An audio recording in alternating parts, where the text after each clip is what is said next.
আসসালামু আলাইকুম। আমরা আজকে অটোকেটে কিছু খুঁটিনাটি বিষয় নিয়ে আলোচনা করব। প্রথমত আমরা একটা বিষয় নিয়ে আলোচনা করি। অটোকেটে আমরা কারো কাছে ফাইল পাঠানোর জন্য নরমালি আমরা একটা ড্রয়িংকে সেভ করে, সাধারণত সেভ করে আমরা জিমেল মেইলে পাঠিয়ে দিই।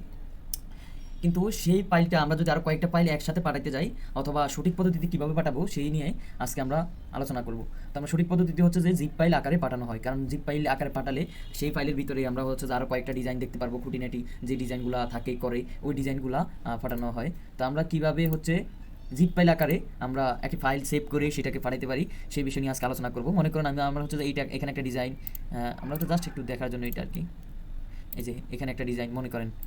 তো আমরা প্রথমত আমরা এরকম এই শো মেনু বারটা বের করবো। এটা কীভাবে বের করবেন? এখানে ক্লিক করে এই যে শো মেনু হাইড মেনু বারে দিলে চলে যায়, আর শো মেনু বারে দিলে এটা চলে আসে। তারপর ফাইলে ক্লিক করবো, ফাইলে ক্লিক করে ট্রান্সমিট খুঁজে বের করবো। ই ট্রান্সমিট, এটাতে কি বললো, the current drawing is not save, মানে আমাদেরকে বলতেছে যে এই ড্রয়িং সেভ না। তো আমাদেরকে বলতে সেভ করতে Ctrl+S, এটা সেভে আসে। আর সেভ না থাকলে আপনারা এটাকে সেভ করে নেবেন। তারপর আমরা Ctrl+S দিয়ে দেখে নিলাম। তো দেখেন আমরা ট্রান্সমিটে ক্লিক করার পরে এরকম আসার পরে দেখেন আমরা যে ক্লাস 1 নামে যে এই পেজটাতে আছে, এই পেজটা এখানে ডিজাইন দেখানো হয়েছে। তো চাইলে এটা আমরা টিক উঠাই দিতে পারি, দেখা যায়, দেখছেন এখানে দেখা যায় এটাতে কী আছে। তারপর আমরা এডিট ফাইল করি, আরও কিছু ফাইল এডিট করব। ডেস্কটপে ক্লিক করি, তারপর ধরুন ক্লাস 1, এটা তো আছে আমাদের, না এটা সিলেক্ট করবো না আমরা। সিভিল ইঞ্জিনিয়ারিং ডুইং কী বললো, AutoCAD application is downloading from the personal drive. আচ্ছা, এটা আমাদের পার্সোনাল ড্রাইভে ডাউনলোড নাই, এই জন্যই এই অবস্থা। আচ্ছা, অন্য একটি ফাইল দেখি, আমরা দেখি সরাই দিই।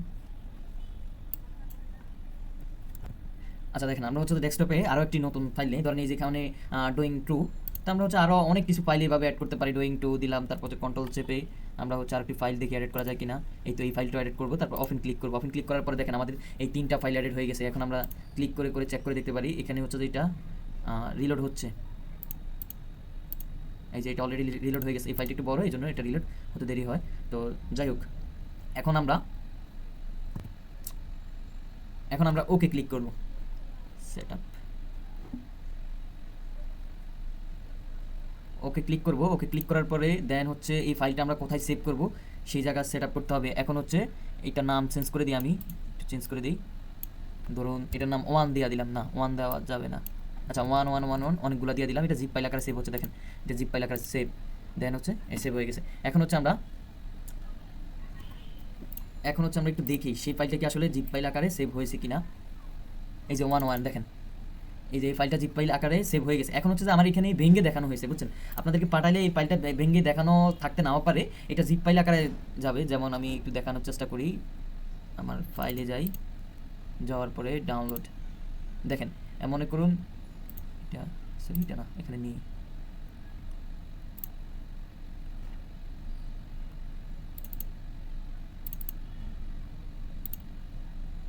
মনে করুন এই উইনারের মতো একটা জিপ ফাইল আকারে থাকবে। এটাকে স্টার্ট করতে হবে।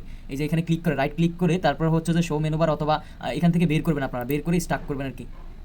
এই যে স্টার্ট ফাইল ক্লিক করলে এটা ভেঙে একটা ফোল্ডার আকারে ধারণ করবে। তারপর স্টার্ট ফাইল আকারে ধারণ করলে এখানে ফাইলটা এসে এইভাবে এরকম ভেঙে দেখাবে। দেখেন এখন একটা ফাইলের ভিতরে অনেকগুলা, এই যে একটা ফাইলের ভিতরে অনেকগুলো ফাইল এখন সেভ হয়ে জিপ আকারে আসছে। এইভাবে আমাদের ফাইলগুলো পাঠানো যায়। তো আমরা এইভাবে আমরা জিপ ফাইল আকারে পাঠালে সুবিধা এইভাবে আমরা এইভাবে ফাইলগুলো সবগুলো ফাইল একসাথে পাঠানো যায় এবং ভেঙে দেখতে পারে ক্লায়েন্টে। বা আপনারা যখন কেউ ফ্রিল্যান্সিং করবেন, তখন দেখা গেল আপনাদের ক্লায়েন্ট বা বায়ার উনি আপনাদেরকে এইভাবে জিপ ফাইল আকারে ফাইল পাঠাতে পারে, তখন আপনারা ভেঙে কাজ করতে হবে। তো এখন আমরা অন্য আরেকটা বিষয় নিয়ে আলোচনা করব। এখানে যাই, এখন আলোচনা করবো যে ডোনাট। আমরা সাধারণত ডোনাট কি সেই বিষয়টা জানি। যেমন আচ্ছা, এটাই ডোনাট, DNUT, ডোনাট এরকম একটি কেক, দেখেন সাধারণত। তো অটোক্যাডে আমাদের এরকম একটি টুল আছে যে ডোনাট নামে। দেখেন একটু এটাকে বিস্তারিত দেখাই। এটা আসলে এই যে এটার মতো যে একটি টুল আছে, এই যে ওপেন হয়েছে বড় করে। এটার মতো একটা টুল আছে। এটা বাইরে একটা সার্কেল দেওয়া আছে এবং ভিতরে একটা সার্কেল, দেখেন দুইটা সার্কেল না এটা, এবং মাঝখানে মনে হচ্ছে যে একটা সলিড। তো এরকম যে আমাদের অটোক্যাডে একটা ডোনাট নামে টুল আছে, জানি আমরা অনেক জায়গায় কাজ করতে হবে। সো টুলটা একটু দেখে নিই, টুলটা কি। তো আমরা লিখবো কিবোর্ড কমান্ডের মাধ্যমে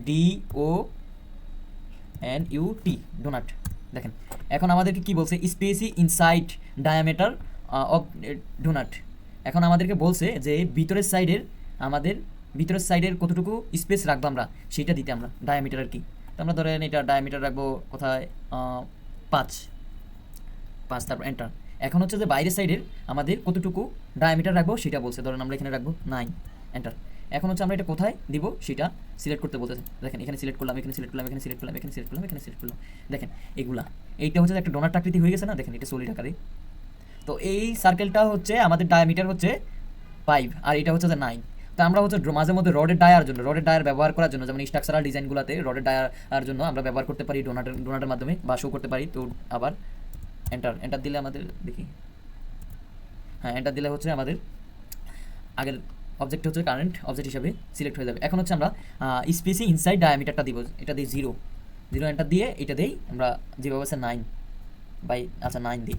9 দিলে দেখেন এটা একটা রডের স্যাম্পলের মতো, ডায়ামিটার হিসেবে স্যাম্পলের মতো আমরা দেখাইতে পারি। তো এইভাবে ডোনাট আমরা হচ্ছে ড্র করতে পারি।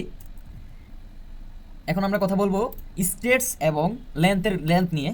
তো দেখেন মনে করেন আমরা হচ্ছে একটা রেক্ট্যাঙ্গেল ড্র করি। প্রথমত আমরা হচ্ছে আচ্ছা এটার গ্রিড মোডটা অফ করে দিই, স্ট্রেটস এই যে একটা রেক্ট্যাঙ্গেল ড্র করি। এখন এটার মধ্যে স্ট্রেস ড্র করবো। স্ট্রেসের মাধ্যমে আমরা হচ্ছে যে কোনো অবজেক্টকে ছোটো বড় করতে পারি অনেক সুন্দরভাবে। দেখেন এই যে স্ট্রেস কমান্ডটা এখান থেকে নিব, রিবন থেকে এখানে স্ট্রেস কমান্ডটা নিব এবং এক সাইড আমাদেরকে সিলেক্ট করতে হবে, যেই সাইড আমরা হচ্ছে যে এটাকে বড় করবো ছোটো করবো সেই সাইড সিলেক্ট করবো। দেখেন সিলেক্ট করছি, দেন হচ্ছে আমাদের কী বলছে, স্ট্রেস সিলেক্ট অবজেক্ট আমরা সিলেক্ট করছি, দেন এন্টার দিলাম। এখন দেখেন এটার অর্থমোডটা চালু করে নেই। দেখেন এটাকে এক সাইডে যে কোনো সাইডে বড় ছোটো আমরা করতে পারি অনেক সুন্দরভাবে। দেখেন এইটা হচ্ছে স্ট্রেস কমান্ডের কাজ। আবার দেখাই, এই সাইড সিলেক্ট করি, এই সাইড সিলেক্ট করার পরে আবার সিলেক্ট করি এন্টার, দেন হচ্ছে যে কোনো এক জায়গায় ধরতে পারি অথবা স্ন্যাপ ট্র্যাকিং অফ করে দিয়া, সরি আবার স্ট্রেস নেই, স্পেস, দেন হচ্ছে স্ন্যাপ ট্র্যাকিং। ওকে, এবার হচ্ছে আমরা কোথায় ভুল হচ্ছে, stress select object enter, sorry আমাদের সিলেক্ট একটু ভুল হয়েছে তার জন্য এমন দেখাচ্ছে। তো আমরা হচ্ছে আবার স্ট্রেস কমান্ডটা একটু নেই, নেওয়ার পরে হচ্ছে সিলেক্ট করতে হবে একটু পর্যন্ত, এই ধরি এই সাইড আমরা হচ্ছে বড় ছোটো করবো, তার জন্য এতটুকু পর্যন্ত সিলেক্ট করে তারপর হচ্ছে এন্টার অথবা স্পেস দিব। স্পেস দেওয়ার পরে যে কোনো একটা পয়েন্ট আমরা সিলেক্ট করবো, সিলেক্ট করে দেখেন যেই দিকে ইচ্ছা এইদিকে ছোটো বড় মুভ করতে পারি, হয়ে গেছে। দেখেন এবার এটা হচ্ছে আমাদের স্ট্রেসের কাজ। আর লেন্থের কাজ দেখেন, লেনদেনের কাজ, সরি লেন্থ না লেনদেন। মনে করেন একটি লাইন ড্র করছেন, এখন হচ্ছে এটাকে সিলেক্ট করি, সিলেক্ট করার পরে এরকম একটি ভার্টেক্স শো করছে। তো এই ভার্টেক্সের মধ্যে এখানে স্ট্রেস এবং লেনদেন, দেখেন এই লেনদেনের মাধ্যমে আমরা হচ্ছে লাইনটাকে যত ইচ্ছা তত বড় করতে পারি, ছোটো করতে পারি। এটা হচ্ছে লেনদেনের কাজ। তো এখন আমরা হচ্ছে যে লেনদেন এবং স্ট্রেসের কাজ দেখলাম। তো আশা করি আপনারা এই দুটো কাজ বুঝতে পারছেন। আগে আমরা প্রথমত আমরা দেখছিলাম একটা ফাইলকে জিপ আকারে কীভাবে পাঠানো যায় এবং ডোনাটের কাজ, তারপর এখন দেখছি লেনদেন এবং স্ট্রেসের কাজ। তো এবার আমরা দেখব, তো আমরা এখন দেখব কিভাবে হচ্ছে যে আমাদের দেখা গেলো একটি ফাইলের মধ্যে অনেকগুলা কাজ থাকবে এগুলা, এবং অথবা অনেকগুলা ফাইল থাকবে, সেগুলোকে একসাথে কিভাবে প্রিন্ট দেওয়া যায় অথবা পিডিএফ করা যায়। তো সেটাই আজকে দেখব। দেখেন এটা এখানে দুটো লেআউট, আমরা আরও কিছু লেআউট তৈরি করি। এখানে এখানে দিই, তারপর হচ্ছে এটাতে এটা এখানে সেট করি।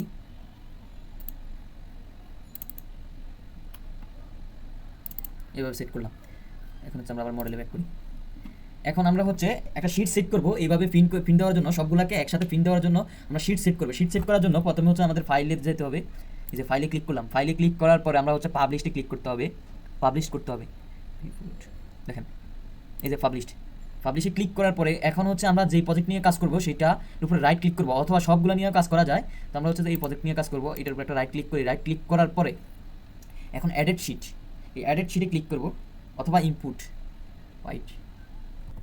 আচ্ছা রাইট ক্লিক করার পরে হচ্ছে এখানে ক্লিক করব, ক্লিক করার পর অ্যাডেড শিটে ক্লিক করব। শিটে ক্লিক করার পর এখন আমরা হচ্ছে যে ফাইলটি নিয়ে কাজ করব সেটা ইনপুট করব।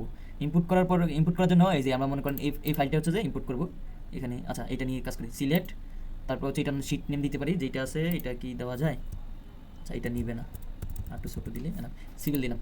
দেন লেআউট 1, ফুল নেমটা নিবে না, দিলাম এতটুকু। কি বললো, শিট উইথ নাম অলরেডি এক্সিস্ট। আচ্ছা নাম হচ্ছে সেম 1 দিলাম। ওকে, এখন এটাকে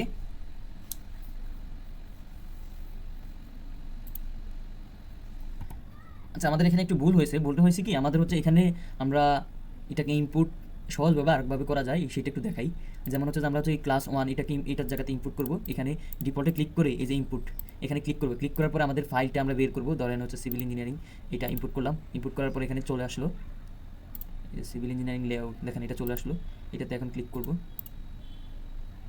এটা হচ্ছে লেআউট একটাই আছে, তার জন্য এই অবস্থা। আচ্ছা, এখন হচ্ছে এটাকে পাবলিশ করব। দেখেন এখানে হচ্ছে প্লটটা একটু চেঞ্জ করে দিই, ডিডব্লিউ পিডিএফ দিব আমরা। পিডিএফ প্রিন্ট করার সময় এখানে প্রিন্টার চলে আসবে। আচ্ছা, পাবলিশ, এখান থেকে অনেক কিছু সেটিংস করা যায়, এগুলো এখন আমরা দেখব না। পাবলিশ, তারপর হচ্ছে এই ফাইলটা আমরা কোথায় সেভ করব সেটা দেখাচ্ছে।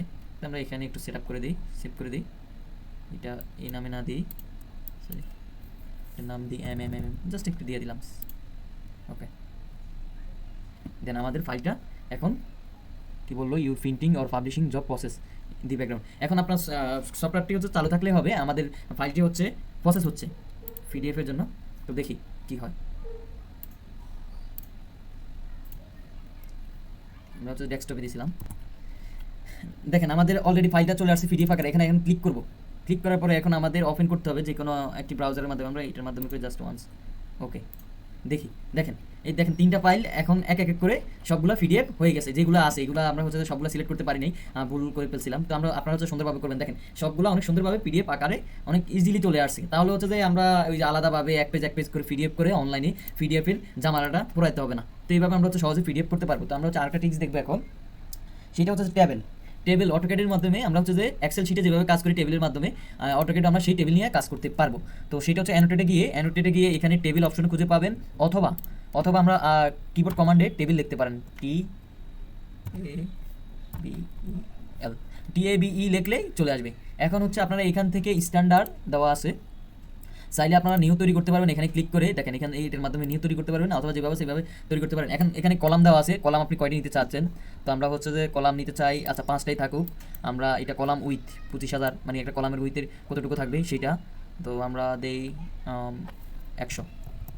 আচ্ছা 100 দেই। 100 দেওয়ার পরে ডাটা রো, আচ্ছা ডাটা রো এখানে দেই। সব কিছু এখানে দেওয়া আছে, দেখে আপনারা সুন্দরভাবে দিতে পারেন। ডাটা রো দিই 7।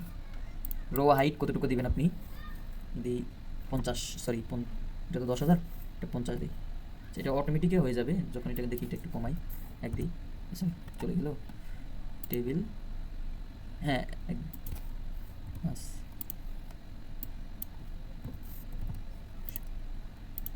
আচ্ছা এটা সর্বনিম্ন হচ্ছে তো 10,000 মেবি হয়। দেখেন 100 দিলাম, 10,000 হয়ে গেছে। আচ্ছা যাই হোক, এই যে কলাম ডাটা দিলাম, রো হাইট দিলাম। এখন এখান থেকে টাইটেল দিতে পারেন, ডাটা টাইটেল ইত্যাদি এগুলো লিখে দিতে পারেন। তারপর হচ্ছে যে এখান থেকে হেডার, এগুলো আছে জাস্ট এখান থেকে সেট করা যায়। আচ্ছা যাই হোক, এবার যেভাবে আছে এইভাবে এখন এটাকে স্পেসিং ইনস্ট্যান্ট। এবার ওকে দিই। ওকে দেওয়ার পর আমাদের এই রোটা আমরা কোথায় রাখতে চাই, এখানে দেখেন আমাদের হচ্ছে যে বেশি হয়ে গেছে। টাইটেলে কী লেখা যায়, আমি একটু তুহিন লিখি, তুহিন আমার নাম লিখে দিলাম। এই টেক্সটের সাইজটা আপনারা নিজ ইচ্ছা মতো এই যে ছোটো বড়ো করে করতে পারবেন। আচ্ছা টেবিলটা হচ্ছে অনেক ছোটো হয়ে গেছিলো, এটা 20টা, আর এইখানে হাইটটা দিয়ে দিতে হবে 50। আচ্ছা এইগুলা এটা ইউনিট সেট আপ করা নেই মেবি, এই জন্য হচ্ছে যে এই অবস্থা। তো আপনারা হচ্ছে যে টেক্সট সাইজ এখান থেকে বাড়াই দিবেন, হচ্ছে যে 0.5।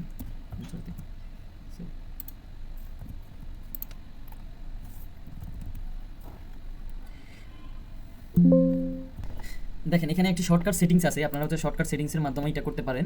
এখানে হচ্ছে আপনারা সাইড হচ্ছে স্পেসিক, মানে আপনারা হচ্ছে নিজেরা কাস্টমাইজ করে দিতে পারেন, অথবা স্পেসিক উইন্ডো এটার মাধ্যমে ক্লিক করেও দিতে পারেন।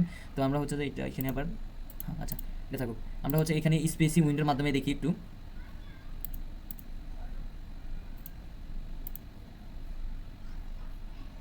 ওকে দেখেন এখানে মনে করেন আমরা হচ্ছে এখানে একটু ক্লিক করলাম, ক্লিক করে এখন আমরা যত চাইবো তত বড় করে এটাকে শো করতে পারি। তো এইভাবে হচ্ছে আমরা টেবিল তৈরি করতে পারি। এবং হচ্ছে যে এখানে আমাদের টাইটেলের জায়গায় লিখি TOHIN, এটাকে আমরা হচ্ছে সাইজ ছোট বড় করতে পারি ওই যে ট্যাক্স তৈরি করে, অথবা এখান থেকে দিয়ে এই যে দেখছেন এখন আমরা 5 দিই। দেখেন অনেক বড় হয়ে গেছে, এটা আরও বড় করতে হবে। ডাবল ক্লিক করে কন্ট্রোল-A দিয়ে সিলেক্ট করে এটাকে আমরা 25 দিই। 25 হচ্ছে না, আর একটু বড় দিই 100। এখন দেখেন লেখাটা অনেক বড় দেখা যাচ্ছে। এইভাবে হচ্ছে আমরা টেবিল তৈরি করতে পারি এবং হচ্ছে যেখানে সিলেক্ট করবেন সেখানের মাধ্যমে আমরা লিখতে পারবো। ডাবল ক্লিক করি এভাবে লিখতে পারেন। এটারও সাইজ দেই ধরেন 90 দিই, সরি এটাকে আগে হচ্ছে যে ফুল সিলেক্ট করি, তারপর হচ্ছে 90 দিলাম। ওকে, দেখেন এইভাবে হচ্ছে আপনারা একটা টেবিল তৈরি করবেন এবং টেবিলের মাধ্যমে অনেক ডিটেলস বলেন যা বলেন এগুলো সাজাই লিখতে পারবেন অটোক্যাডের মাধ্যমে। এটা এক্সেলের একটা সিস্টেম। তো এইভাবে আমরা হচ্ছে যে কাজ করতে পারি। তো এখন হচ্ছে আমরা নতুন টিক্স শিখব, সেটা হচ্ছে আমরা ইউসিএস আইকন, এই ইউসিএস আইকনটাকে আমরা দেখি ডুইং টুতে যাই, সরি ওয়ানে যাই। এই ইউসিএস আইকনটাকে আমরা হচ্ছে অ্যাঙ্গেলে রূপান্তর করবো। দেখা গেল আমরা হচ্ছে এখন কোনো কিছু ড্র করতে গেলে এটা হচ্ছে যে অর্থমোট সোজা করলে এ হরিজেন্টাল এবং ভার্টিকালে ড্র হয়। তো আমরা এখন চাচ্ছি যে সবগুলো অ্যাঙ্গেলে ড্র হবে, এই অর্থমোটটা অন করলে সবগুলো অ্যাঙ্গেলে ড্র হবে। সেটা কীভাবে করবো সেটি আজকে এখন দেখব। সেটি দেখার জন্য আমরা হচ্ছে কিবোর্ড কমান্ডে ইউসিএস লিখে এন্টার দেবো। এন্টার দেওয়ার পরে এখন আমরা অ্যাঙ্গেল সেট করব। অ্যাঙ্গেল সেট অর্থটা উঠে দিই। অ্যাঙ্গেল সেট করার জন্য এখন আমরা হচ্ছে জেড অ্যাক্সিসটাকে আমরা হচ্ছে অ্যাঙ্গেলে রূপান্তর করবো। তার জন্য জেড অ্যাক্সিস সিলেক্ট করবো। সিলেক্ট করার পরে আমরা কত ডিগ্রিতে এটাকে অ্যাঙ্গেল দিব সেটা হচ্ছে দেখবো। এখন এটা বর্তমানে 90 ডিগ্রিতে আছে, তো আমরা এটাকে হচ্ছে যে দেখি 45 ডিগ্রিতে দিই। 45 ডিগ্রি দেখেন এটা আমাদের এগুলো হচ্ছে যে একটু মুভ করে সরাই ফেলি। দেখেন ইউসিএস আইকনটা এখন হচ্ছে যে আমাদের এটা অ্যাঙ্গেলে রূপান্তর হয়ে গেছে। এখন আমরা কোনো লাইন ড্র করবো, অর্থমোটটা একটু অন করে দিই। দেখেন এখন আমরা হচ্ছে হরিজন্টাল এবং ভার্টিকালে ড্র করতে পারতেছি না। এখন কোনো কিছু ড্র করতে গেলে অ্যাঙ্গেলে ড্র হবে। তো এইভাবে দেখা যায় হচ্ছে আমাদের অনেক কিছু ড্রয়িং দেখা গেল আমরা হরিজন্টালভাবে ড্র করতে অ্যাঙ্গেলে ড্র করতে হবে, সেই ক্ষেত্রে আমাদের এটা কাজে লাগবে। এইভাবে কাজ করতে পারি আমরা। তো আমরা আগের জায়গা নিয়ে আসতে গেলে ইউসিএস দিয়ে তারপর হচ্ছে জেড অ্যাক্সিস সিলেক্ট করবো, দেন হচ্ছে -45 ডিগ্রি, -45 দেখেন আগের জায়গায় চলে আসছে। তো এইভাবে আমরা চাইলে ইউসিএস আইকনগুলোকে আমরা হচ্ছে অ্যাঙ্গেলে রূপান্তর করতে পারি, এইভাবে কাজ করতে পারি। এবার হচ্ছে আমরা আরেকটা বিষয় শিখবো, সেটা হচ্ছে ধরুন এইটা হচ্ছে একটা রেক্ট্যাঙ্গেল এবং আমরা হচ্ছে এই যে একটা সার্কেল ড্র করবো। এটাকে একটু সার্কেলটাকে একটু বড় রাখি। এখন মনে করুন এই অবজেক্টটা হচ্ছে যে আমাদের এটার উপরে থাকবে বা দেখা যাবে, তার জন্য আমরা শর্টকাটলি একটা বুদ্ধি করতে পারি হ্যাশ, কিন্তু না এটা সঠিক বুদ্ধি না। আমরা হচ্ছে যে সেটা করবো কীভাবে দেখাই। দেখেন হ্যাশ করলে বোঝা যাচ্ছে যে মনে হচ্ছে এটা একটু উপরে এরকম বোঝা যাচ্ছে। তা আমরা হচ্ছে যে এই শর্টকাট কিটা ইউজ করবো না। আমাদের একটা বুদ্ধি আছে, এরকম অনেকগুলো ড্রয়িং থাকতে পারে যে আমাদের এই মনে করেন একটা ডিজাইন এটা নিচে থাকবে একটা উপরে থাকবে, এটা শো করার জন্য। তো আমরা এটা দেখার জন্য আমরা উইপআউটের মাধ্যমে কাজ করবো। উইপআউট, তো এটার জন্য কিবোর্ড কমান্ডে লিখবো WI, লিখলে এটা চলে আসবে উইপআউট। লিখে তারপর যতটুকু উপরে রাখবো ততটুকু সিলেক্ট করবো। আচ্ছা এটা তো আমাদের এখানে না, সরি আবার নেব উইপআউট। এটাকে আমরা হচ্ছে উপরে রাখবো, এটাকে সিলেক্ট করি, দেন হচ্ছে এটা দিয়ে তারপর এন্টার দেওয়ার পরে দেখেন এটা এখন উপরে দেখা যাচ্ছে না, কিন্তু হ্যাশ করলে একটা বিষয় কি, হ্যাশ করলে অথবা ইয়ে করলে সার্কেল থেকে যাবে।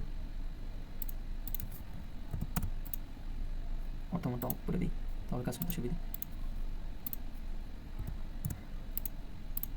দেখেন এইটা দেখেন এটা অনেক ইজিলি বোঝা যাচ্ছে না যে এই অবজেক্টটা আমাদের উপরে আর এই অবজেক্টটা এখন নিচে। তো এখন হচ্ছে যে এই সার্কেলটাও ডিলিট হলো না, কিন্তু এটা নিচে দেখা যাচ্ছে। দেখেন এখানে ক্লিক করলে সার্কেলটা মাউস ক্লিকটা এখানে রাখলে এই সার্কেলটা হচ্ছে যে দেখা যাচ্ছে, কিন্তু এখানে কিছুই দেখা যাচ্ছে না। কিন্তু আমরা হ্যাশ করলে দেখেন, হ্যাশ করলে দেখেন এখানে এই সার্কেলের অপশনটা দেখা যাচ্ছে, অথবা এখানে এই যে একটু অপশনটা খালি থেকে যায়। তো এটা আসলে বোঝা যায় না। তো এর জন্য এটার প্রপার ইউজ হচ্ছে যে এই উইপআউটের মাধ্যমে আমরা এইভাবে কাজ করতে পারি।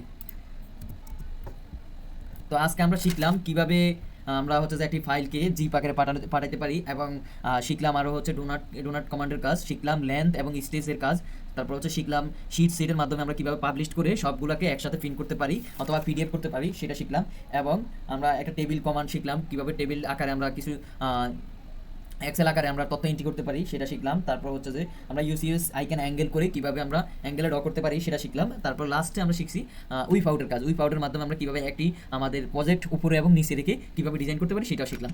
তো ধন্যবাদ, আসসালামু আলাইকুম সবাইকে।